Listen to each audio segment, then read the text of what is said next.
नमस्कार, आप देख रहे हैं जवाब तो देना पड़ेगा और आपके साथ में विजेंद्र सोलंकी। आज बात उस कश्मीर की जिसके लिए कहा गया है कि गर फिरदौस बरुए जमीयस्त हमीयस्तु हमीयस्तु हमीयस्त, यानी धरती पर अगर कहीं स्वर्ग है तो यही है, यही है, यही है। लेकिन इस स्वर्ग की सीढ़ियां चढ़ जो विकास के वाहक हैं, उनके रक्त से कश्मीर की जमीन को लाल किया जा रहा है। जिस कश्मीर में नमकीन चाय और रोटी सुबह के नाश्ते के रूप में काफी प्रचलित है, उस कश्मीर में हर सुबह डर के साथ शुरू हो रही है। सिर्फ अक्टूबर के 19 दिनों के अंदर आतंकी 12 लोगों की हत्या कर चुके हैं, जिनमें 7 स्थानीय हैं तो 5 गैर कश्मीरी हैं। सवाल यह है कि क्या 90 के दशक जैसे आतंक एक बार फिर से घाटी में फैलाने की कोशिश कर रहे हैं। एक तरफ कश्मीरी पंडितों को कश्मीर में बसाने की बात करने वाली सरकार कश्मीरी लोगों की जिंदगी को बचा नहीं पा रही। जो लोग कश्मीर के विकास के लिए अन्य राज्यों से कश्मीर जा रहे हैं, उनकी जिंदगी को बचा नहीं पा रहे। हालात यह है कि कश्मीरी पंडितों को बसाने के सपने से इतर वर्तमान में जमीनी हकीकत यह है कि लोग कश्मीर से पलायन कर रहे हैं। इसके लिए जिम्मेदार कौन है?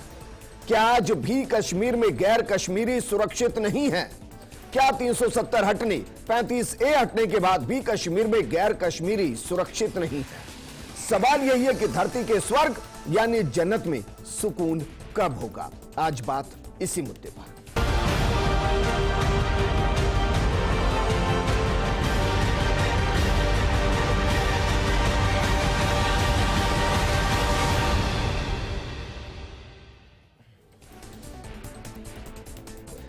सवाल यह भी है कि आतंकी दहशत क्यों फैला रहे हैं? उनके निशाने पर गैर कश्मीरी क्यों है? गैर कश्मीरियों की जिंदगी को कैसे बचाया जाए, यह भी सवाल। कश्मीर में अमन कब होगा और कैसे होगा? अगर आतंकियों को कश्मीर में अमन बहाली की प्रक्रिया हजम नहीं हो रही, तो उनके हाजमे को सही करने के लिए सरकार के पास कौन सी गोली है? इस मुद्दे पर बात करने के लिए हमारे साथ मौजूद हैं कश्मीरी पंडित डॉक्टर संजय सराफ जी, रक्षा विशेषज्ञ कर्नल देवानंद जी, हमारे साथ मौजूद है कांग्रेस नेता स्वर्णिम चतुर्वेदी जी। लेकिन शुरुआत करते हैं संजय सराफ जी आपके साथ।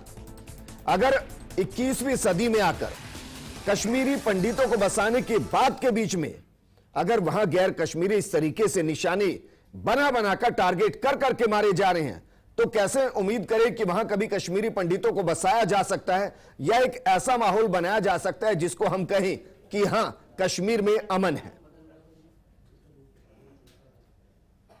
देखिए, कश्मीर में बसाने के लिए मेरे को लग रहा है जो हम अमन की बात कर रहे हैं तो कंडीसिव एटमॉस्फेयर को तैयार करना बहुत जरूरी है, पर्टिकुलरली कश्मीरी पंडित के लिए, विस्थापित के लिए, जो पिछले 30 साल से बाहर गया है।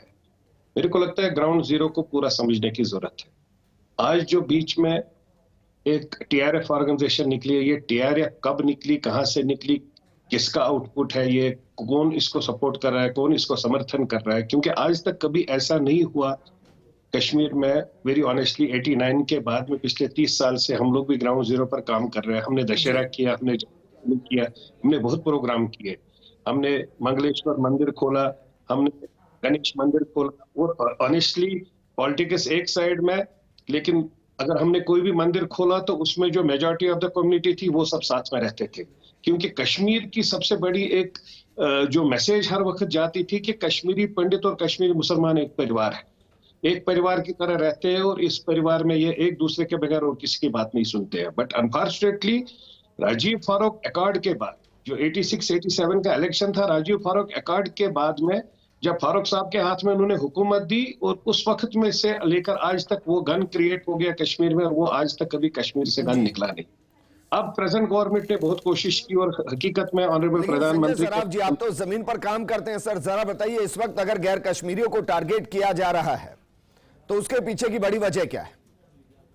देखिए, उसमें आपको आप खुद देखिए, पुंछ राजौरी में वहां से पाकिस्तान से जो तालिबान स्ट्रक्चर क्रिएट हो गया है, तो तालिबान स्ट्रक्चर का क्लियर कट एक मैसेज है कि वो अपने मजहब के बगैर में और किसी को एक्सेप्ट नहीं कर रहे हैं और किसी को बर्दाश्त नहीं कर रहे हैं। दूसरी बात है, गवर्नमेंट ऑफ इंडिया की कोशिशें जो रही है कि नया कश्मीर बनाने के लिए, जिसमें ग्राउंड जीरो पर काम करने की जरूरत है और काम कर रहा है। इसमें नहीं, आप देखिए, मेरा भी पार्टी का जो नेशनल प्रेसिडेंट है पार्टी का, मंत्री भी है अभी फूड प्रोसेसिंग मिनिस्टर पशुपति पारस जी, वैसे ही ऑनरेबल प्रधानमंत्री के माध्यम से सब कैबिनेट मिनिस्टर्स कश्मीर में आए, लोगों के साथ में मिले, लोगों के साथ रीच आउट हो गए, हर एरिया में चले गए और एक मैसेज ये ऑनरेबल पीएम के माध्यम से, ऑनरेबल होम मिनिस्टर के माध्यम से गई है कि ये लोग कश्मीर को दिल से जोड़ना चाहते हैं। जो हमारे स्वर्गवासी नेता रामविलास पासवान कभी कहते थे कि कश्मीरी को अगर जोड़ना है तो दिल से जोड़िए, तो वो दिल से जोड़ने वाली जो मुहिम तो गोली मारी जा रही है, जुड़ेगा कैसे? हमारे साथ बीजेपी नेता और पूर्व विधायक मदन राठौड़ जी भी जुड़ चुके हैं। मदन राठौड़ जी, ये कौन सा नया कश्मीर है जहां टारगेट बना बनाकर गैर कश्मीरियों को निशाना बनाया जा रहा है? बिहार, मध्य प्रदेश, यहां तक कि न जाने कितनी संख्या में राजस्थान से भी वहां लोग काम करने जाते हैं, जो पलायन कर रहे हैं, वापस आ रहे हैं। एक बार फिर से वही डर पैदा हुआ है। तो सवाल यह कि क्या हम 1990 की तरफ लौट रहे हैं? आवाज कट कट के आ रही है, साफ नहीं आ रही, थोड़ा आवाज ठीक करो ना। चलिए मदन जी, आपको जोड़ूंगा। आपकी आवाज मेरे पास आ रही थी, शायद मेरा जो सवाल है वो आप तक नहीं पहुंच पा रहा होगा। देवानंद जी, सर 370 हटाई, 35A हटाया, वहां पर फोर्स को काफी पावर भी दी गई, ऑपरेशन ऑल आउट भी चलाया गया, आतंकियों को हर दिन ढेर भी किया जाता है, लेकिन उसके बावजूद अगर गैर कश्मीरी टारगेट होंगे, उनके अंदर डर पैदा होगा। लाखों की संख्या में कश्मीर से जो काम करने वाले हैं वापस अपने राज्यों की तरफ लौटेंगे। इस वजह से नहीं कि काम नहीं, इस वजह से कि अपने ही देश में डर का माहौल उनको लगता है किसी भी दिन उनको टारगेट कर दिया जाएगा। क्या ये कश्मीर के अंदर जो स्थिति थी उसको एक बार फिर से उसी दिशा में ले जा रहे हैं?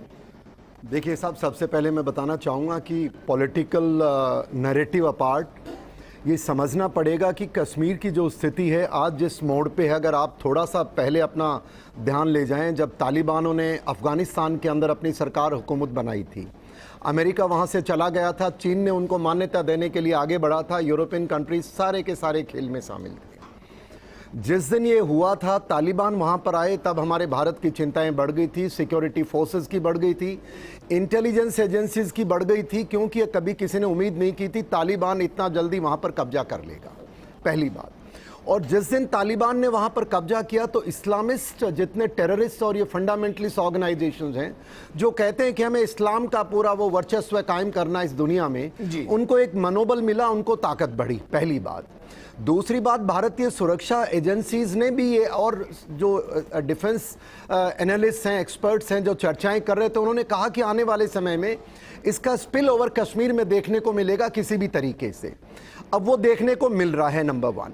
नंबर 2, अब ये देखना है कि ये जो हमारे 776 किलोमीटर की LOC जो कश्मीर की हमारे पाकिस्तान के साथ है, इसमें सब प्लेयर्स, ये सरकार को मैं थोड़ी देर एक तरफ रखना चाहूँगा।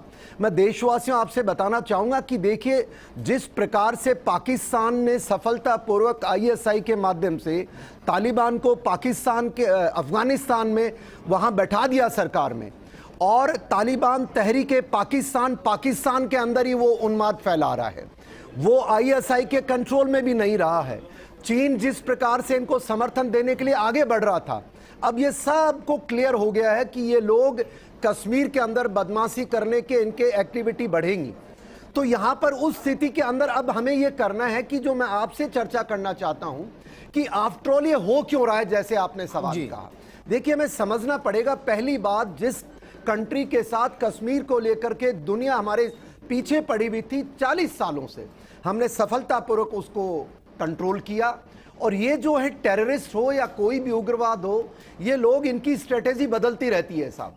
देखिए 1979-80 का आप जिक्र कर रहे थे, 89 का, मैं उस समय सेना में वहीं कश्मीर में मौजूद था, मैं आपको बता दूं। तो शुरुआत इन्होंने कैसे की कि चलते हुए फौजी गाड़ी पे अटैक किया, फिर 1-2 सैनिकों को मारा, फिर ये पुलिस को मारने लगे, सिविलियंस को हाथ ही नहीं लगाते थे। इनकी जो स्ट्रेटेजीज होती है टेररिस्ट के, इस तरह के लोगों की, बिकॉज इनका जीना और इनका survival based on the civilian population support. 370 के बाद चीजें सुधरी, क्योंकि जो तंत्र के अंदर जो इनको साइलेंट सपोर्टर्स थे, उनको वहां से हटाने में कामयाबी मिली। पर अब जो हो रहा है, मैं ये मानता हूं ये बिल्कुल इनकी रणनीति में बदलाव है।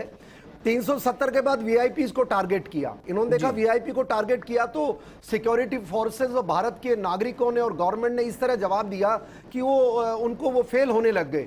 तो अब इनको लगा कि अब जिस प्रकार से पंजाब के अंदर मिलिटेंसी थी 91, आपको याद हो, ये जितने भी खालिस्तान के टेररिस्ट थे तो उन्होंने इन लेबरर्स को मारना शुरू किया जो बिहार यूपी से आते थे, बस के ऊपर अटैक करना आप ये कह रहे हैं कि कश्मीरी पंडितों और गैर हिंदुओं, गैर कश्मीरियों को तो वैसे ही बाहर पहले ही एक्सपेल कर दिया गया मैक्सिमम को, अब जो वहां काम करने जा रहे हैं ये इनकी स्ट्रेटेजी में पैदा कर दिया जाए कि वो कश्मीर में आए ही ना, नंबर 1। और दूसरी बात जो मैं आपसे कहना चाहता हूं नागरिकों से, देशवासियों से, देखिए इनकी स्ट्रेटेजी बदल रही है और मुझे पूरा यकीन है, आज आपने देखा होगा भारतीय सेना के चीफ उसी इलाके में मौजूद थे, तो ये चिंता सबको है। मैं सैनिक होने के नाते कह सकता हूं कि जो बॉर्डर 776 किलोमीटर का एलओसी है, सेना मुस्तैद है और ये जो टैक्टिक्स बदल रहे हैं, हमारा मनोबल गिराने का प्रयास है। नागरिकों को एक साथ रहना पड़ेगा।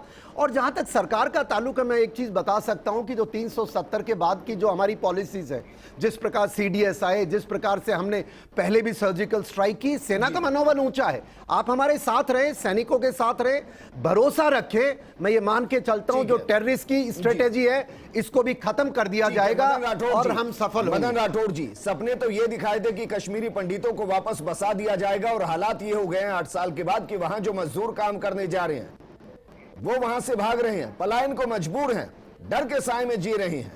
क्या ये बदला है कश्मीर में? देखिए, ये बात बिल्कुल सही बता रहे हैं आप। ये जो हमारे सेना के जो अधिकारी हैं, उन्होंने जो बात बताई वो भी बिल्कुल सही है।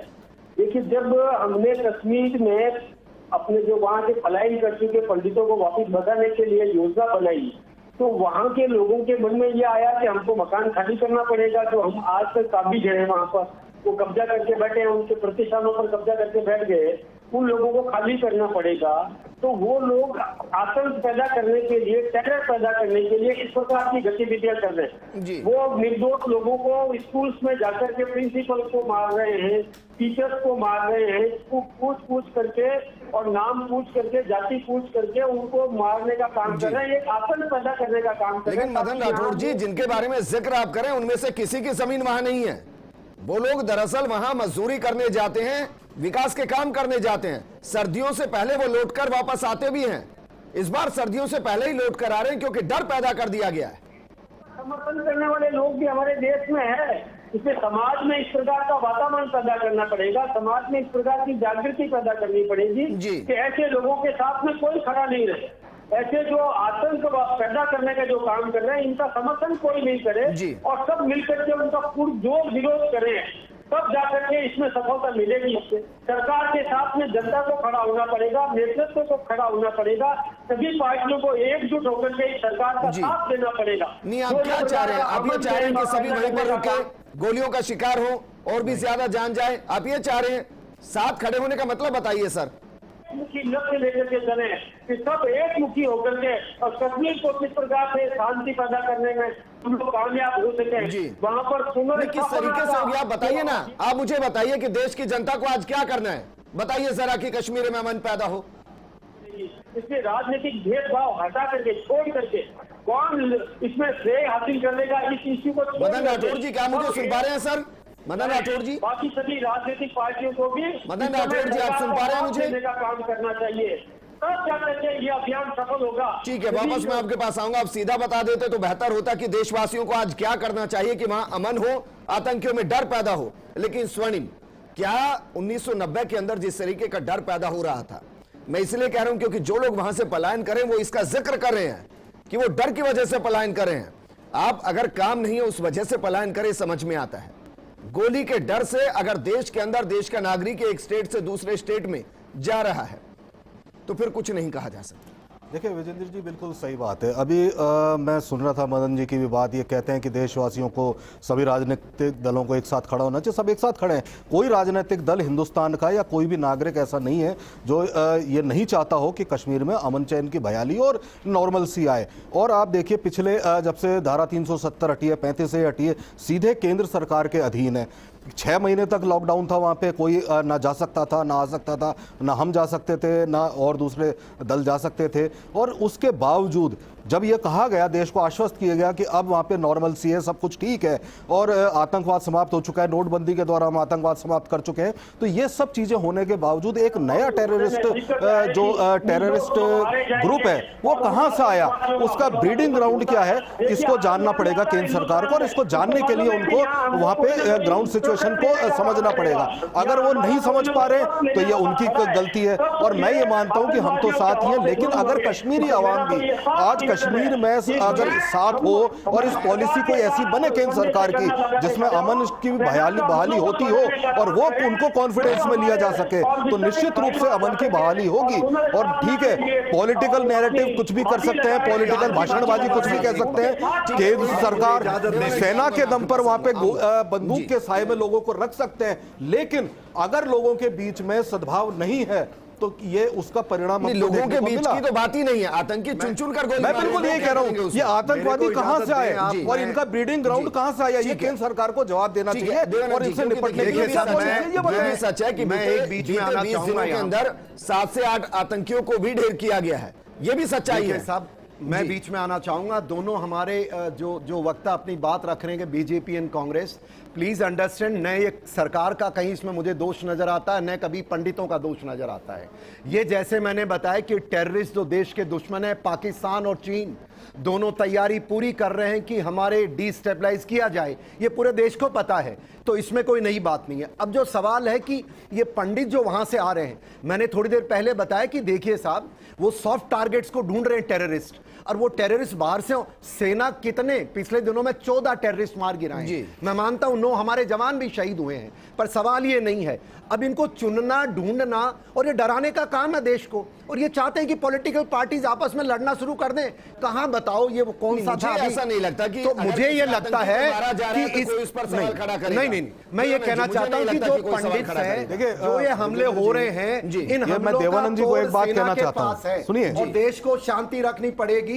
और वहां पर जो पंडित जो वापस गए, एक अभी हमारी बीजेपी के प्रवक्ता कुछ कह रहे थे कि वो चुन चुन के मार रहे हैं, ये बात सत्य है। टेररिस्ट चाहता यही है कि वो इंडिविजुअल वीक आदमी को टारगेट करे और वहां उन्माद फैलाए।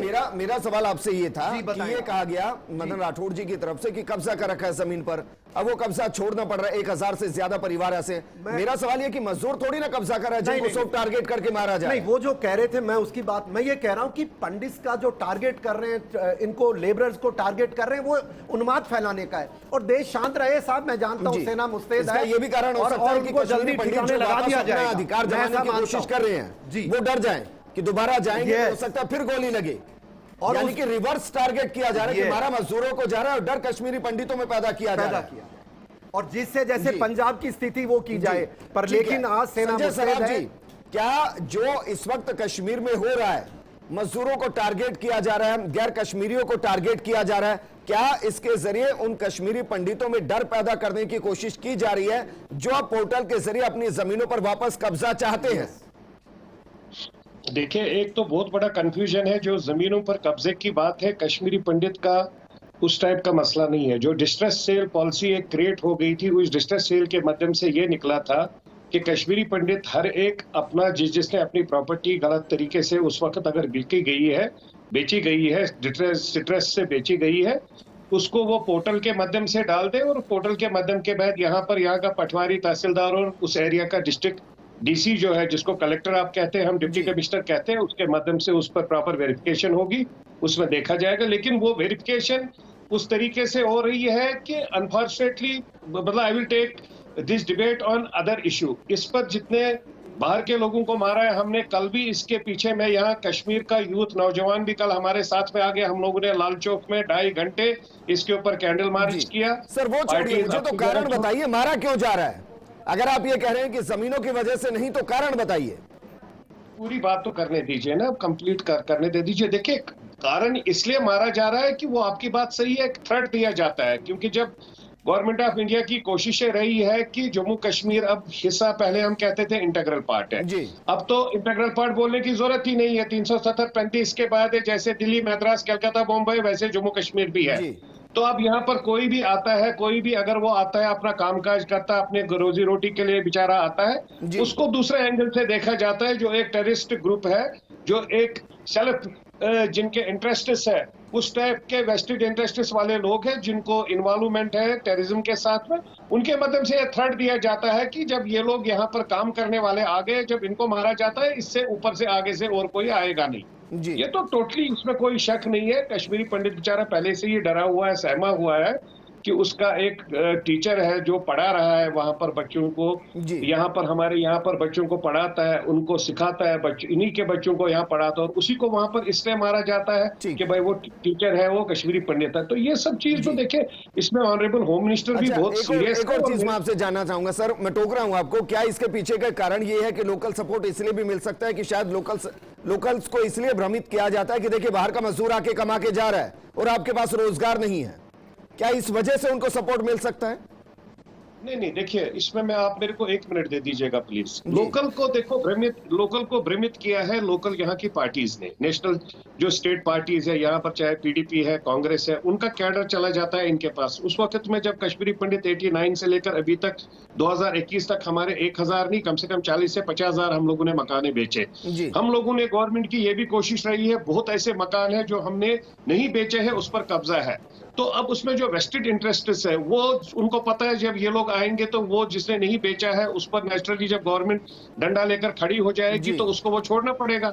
जिसने बेचा है, हम उस पर ये भी बात करें, मैं आज आपके मीडिया के माध्यम से ये मैसेज भी देना चाहता हूँ, जिसने बेचा है 30 साल पहले, चाहे वो 2 लाख में बेचा है, 3 लाख में बेचा है या 4 लाख में बेचा है, वो 4 लाख लेकर हम उस वक्त आ गए। हमारी सबकी पावर ऑफ अटॉर्नीज, कोई दिल्ली, मद्रास, कलकत्ता, बॉम्बे, जम्मू में बनी है, कोई भी कश्मीर में जाकर पावर ऑफ अटॉर्नी नहीं बनी है। जो भी पावर ऑफ अटॉर्नीज बाहर बनी है, तो मैं समझता हूं कि इस पर हम लोग उस पर ज्यादा स्ट्रेस ना दे दे, जो डिस्ट्रेस सेल वाली पॉलिसी थी। ठीक है सर, मेरे पास वक्त की थोड़ी कमी है। मदन राठौड़ जी, एक लाइन में मैं आपसे चाहूंगा सर, अमन चैन चाहिए था और इसलिए पूरा देश खड़ा था सरकार के साथ, लेकिन अगर अमन चैन में ही खलल पड़ेगी तो फिर क्या यह माना जाए कि डिसीजन लेने में दिक्कत हो रही है या आतंकियों की एक्टिविटी को समझने में दिक्कत हो रही है?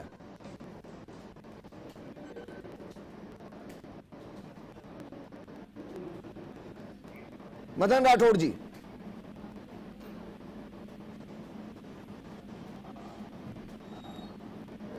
लगता है उनके साथ फिर से संपर्क की दिक्कत हो रही है। देवानंद जी, बहुत सीधा सवाल यही है सर, क्योंकि वक्त की कमी होती है। मेरे दर्शकों को ये समझाइए कि अगर वहां जहन्नुम बना हुआ है जन्नत, लोग वहां से भाग रहे हैं, मजबूरी में छोड़ रहे हैं, एक कारण मुझे बड़ा बताइए जिसको समझने में दिक्कत हो गई और इस वजह से ये सब हो गया। देखिए साहब, मैंने पहले भी बताया कि समझने में कहीं दिक्कत नहीं हुई है। सरकार और सेना और जो हमारे जैसे लोग हैं उनको क्लियर था जिस दिन तालिबान वहां आया कि इसका स्पिल ओवर कश्मीर में आएगा जी, और उन्होंने अपनी रणनीति बदल दी। जैसे मैंने कहा, अभी उन सॉफ्ट टारगेट्स को टारगेट कर रहे हैं, कारण उनके अनेक हो सकते हैं, पर बेसिक है जो इस्लामिक टेररिस्ट हैं वो अपना इस इलाके में कंट्रोल, उन्होंने पहले भी कहा तालिबान ने कि हम कश्मीर को सपोर्ट करेंगे और वो भारत को डिस्टर्ब करना चाहते हैं। ये चूक नहीं है, इसकी तैयारी है और थोड़ा बहुत इसका जो अभी आप देख रहे हैं जिसका नुकसान हो रहा है, मैंने आपको बताया कि सेना तैयार होगी इसके लिए और थोड़े समय में इनकी रणनीति के अंदर पर जो बात कर होगा सर जी, जो मैं आपको जो कह रहा हूं, जो हम जो समर्थन की बात कर रहे हैं, इतना ही है कि थोड़ा हर चीज के अंदर जिस तरह ढूंढने में उनको दिक्कत होती है, जो अंदर हमारे जो उनके साथ टेररिस्ट के साथ जो लोग बाग मिले हुए थे किसी प्रकार से, या कुछ टेररिस्ट अपना भेष बदल के रह रहे थे, वो ऐसी गतिविधि करेंगे। इसके लिए हमको सबको चौकन्ना रहना पड़ेगा, सिक्योरिटी फोर्सेस को भी चौकन्ना रहना पड़ेगा। और जहां तक मुझे पता है साहब, मैं जितना मेरे दोस्त मुझे बताते हैं, सेना में जितने लोग वहां डिप्लॉयड हैं, कि सरकार की तरफ से हम पर कोई पाबंदी जैसा बताया गया नहीं दिखती है।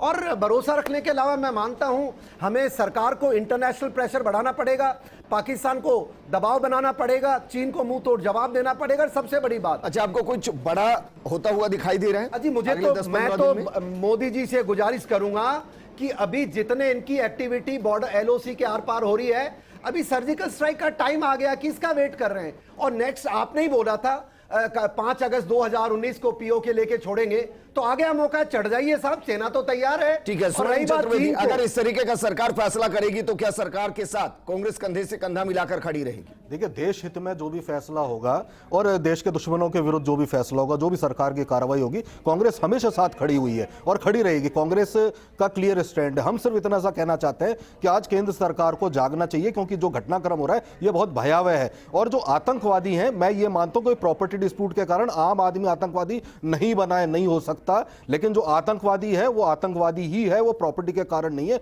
उसका धर्म आतंकवाद, उसके खिलाफ लड़ने के लिए एक पॉलिसी बनानी चाहिए। बीते 30 सालों में लगभग आपकी ही सरकारें वहां पर रही हैं जिस वक्त ये सब कब्जा हुआ है।